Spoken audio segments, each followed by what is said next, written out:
Toujours de la physique et toujours l'étude des énergies. Nous allons passer donc à la deuxième forme. On a vu jusqu'à là l'énergie potentielle. Nous allons donc étudier ici l'énergie cinétique. Je reprends le même objet que tout à l'heure disposé sur un plan incliné. Cet objet possède une énergie cinétique. Cinétique, donc ça veut dire étude du mouvement.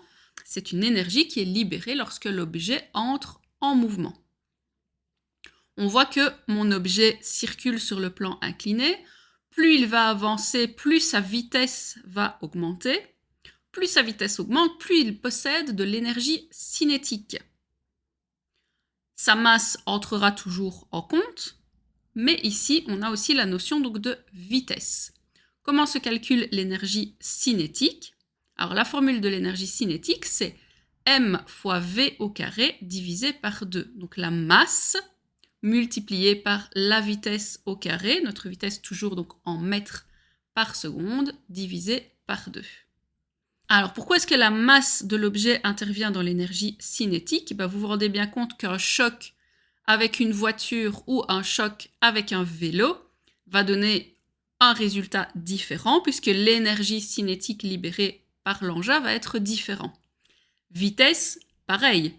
Une voiture qui rencontre un obstacle alors qu'elle roule à 50 ou à 100 km/h, l'effet va être bien différent car l'énergie cinétique libérée est également différente. Ce qui veut dire que notre objet, qui au repos possédait une énergie potentielle, la transforme en énergie cinétique lorsqu'il est en mouvement. Un exemple concret, nous avons donc un ballon qui est tiré donc à une vitesse de 68,4 km/h et ce ballon a une masse de 400 grammes. Je transforme donc la masse dans la bonne unité, 0,4 kg.